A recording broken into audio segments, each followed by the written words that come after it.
महाधुरळानं आज बातम्या तंतोतंत करण्याची हॅट्रिक केलेली आहे. एकाच दिवसात 3 बातम्यांचा अंदाज तंतोतंत खरा ठरलेला आहे. महाधुरळाच्या आता 83 बातम्या सव्वा वर्षात खऱ्या ठरलेल्या आहेत. महाधुरळाचा अंदाज तंतोतंत खरा ठरलेला आहे. महाधुरळानं पहिली बातमी दिली होती की आचारसंहिता 15 तारखेला दुपारी 4 वाजता महापालिकेची आचारसंहिता जाहीर होणार, ती झालेली आहे. दुसरी बातमी दिली होती की साधारणतः 15 किंवा 16 जानेवारीला महापालिका निवडणुकीसाठी राज्यात मतदान होणार, ती सुद्धा तारीख जाहीर झालेली आहे. 81 बातमी 82 बातमी खरी ठरली आणि आता हॅट्रिक झालेला आहे.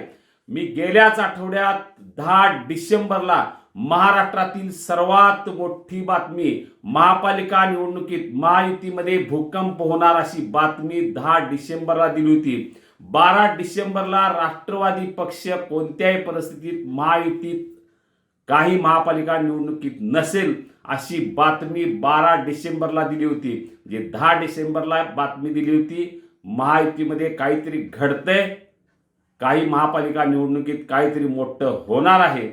आणि 12 डिसेंबरला तर थेट सांगितलं की पुणे, पिंपरी चिंचवड, मुंबईसह काही महापालिकेत राष्ट्रवादी पक्ष महायुतीसोबत नसेल. या निवडणुकीत अतिशय मोठा निर्णय, महाभूकंप होण्याची चिन्ह स्पष्टपणे दिसत आहेत.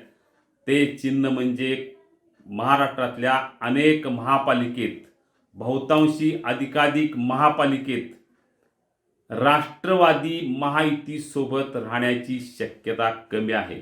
ज्या पद्धतीने गेल्या आठवडाभर हालचाली सुरू आहेत ते पाहता महायुती निवडणुकीला सामोरे जात असताना भाजप आणि शिवसेना या दोघांची महायुती असेल अनेक महापालिकेत, आणि राष्ट्रवादी मात्र स्वतंत्रपणे ही निवडणूक लढवण्याची चिन्ह आहेत. 5-6 दिवसानंतर ही बातमी तंतोतंत खरी ठरलेली आहे. कारण महाराष्ट्राचे मुख्यमंत्री देवेंद्र फडणवीस यांनीच आत्ताच अशी घोषणा केलेली आहे की राज्यातल्या काही महापालिकेत राष्ट्रवादी आमच्या सोबत नसेल, शिवसेना मात्र आमच्या सोबत असेल.